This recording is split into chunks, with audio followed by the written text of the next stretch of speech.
Hello everyone. I wish you all a very happy new year. Please subscribe to the channel if you have not yet done so. To everyone that has subscribed, thank you so much. Africa is the world's second largest and second most populous continent after Asia.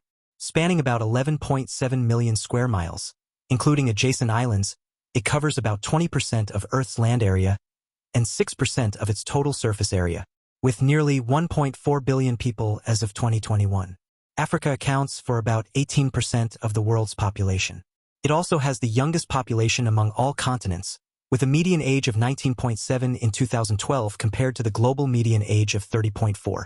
Based on projections, Africa's population is expected to reach 3.8 billion by 2099, despite being the least wealthy by total wealth ahead of Oceania. Africa's recent economic expansion and its large youthful population make it an important economic market globally.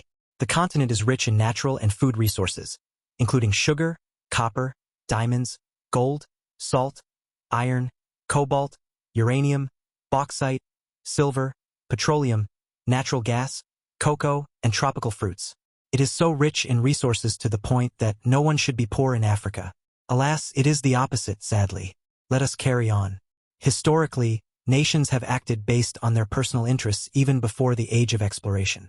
In the late 1800s, the Western world ventured deeper into Africa with colonization intentions. Explorers found vast lands, welcoming people, and abundance of natural resources, with the African population being the primary obstacle. Europeans responded with enslavement and murder, using their technological advantage of guns over spears to colonize Africa and exploiting its resources for their gain. Driven by economic and territorial ambitions, they established makeshift local governments rather than industrializing the continent. When African countries began declaring independence, they were very often left with corrupt governments and lagging behind the Western world governments by hundreds of years. The Berlin Conference in 1884 exemplifies the Western world's approach to imperialism.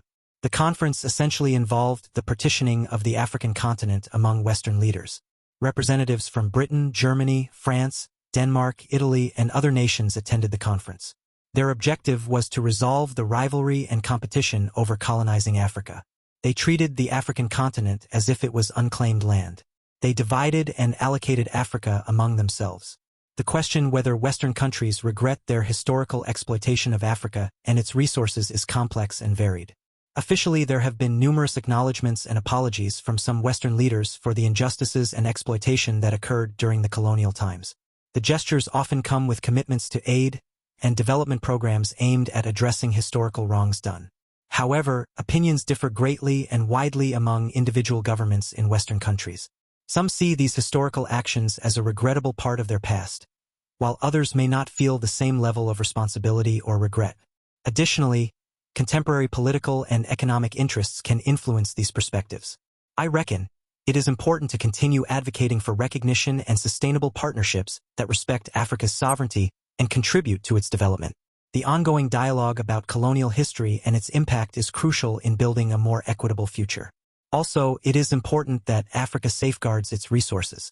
African leaders should all be speaking the same language when it comes to fully liberate Africa from the jaws of human lions. Also, African leaders are susceptible to be easily influenced, led, or corrupted the Western world. All the West needs to do is shake a few dollars and African leaders will fall for it. Just look at Kenya with Ruto as president. The man is willing to do anything that Bill Gates asks of him, or whatever President Biden asks of him. That is poor leadership in its totality. Let us take a look at the organization called African Union. The mission of this organization is to promote economic and political growth within Africa and provide a form of continental protection. In effect, the African Union is comparable to the European Union.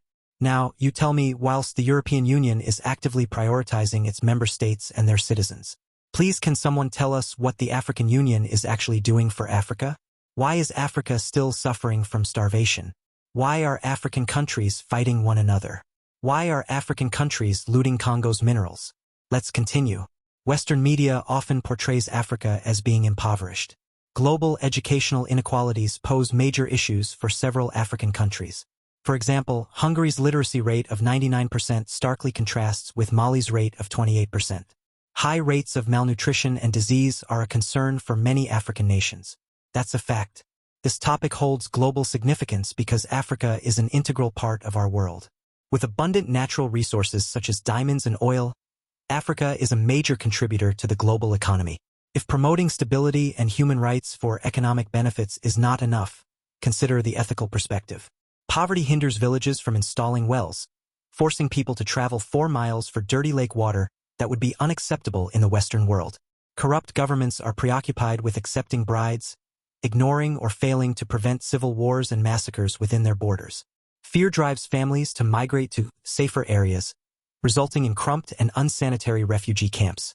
Basic necessities like food, clean water, medical supplies, and safety are being stripped from people who share the Western world.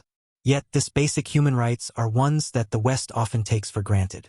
Africa's portrayal in the media has often been problematic, with many stereotypes and misconceptions persisting.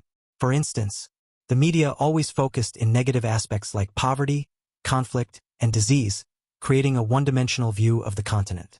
They're always underrepresentation of Africa. African stories and perspectives are frequently underrepresented in the mainstream media. When they are included, they always lack depth. Then there is the simplification of issues. Complex issues are sometimes oversimplified, ignoring the diverse cultures, economies, and political landscapes across the continent. Also, African characters are often misrepresented in the media.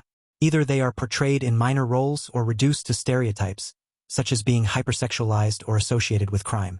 Hopefully there will be some efforts made to change this narrative, with initiatives like the African Narrative Project aiming to promote more accurate and diverse representations. It is crucial for the media to highlight the positive stories and achievements happening across Africa to provide a more balanced view of the continent and its people. Many people recognize the poverty and corruption in Africa, but the thought of personal sacrifice to help often deters them. What do you think about this problem facing the continent of Africa? They have the resources and yet they are still so poor. Thank you for watching the video. Please subscribe if you have not yet done so. Thank you and much appreciation to you all.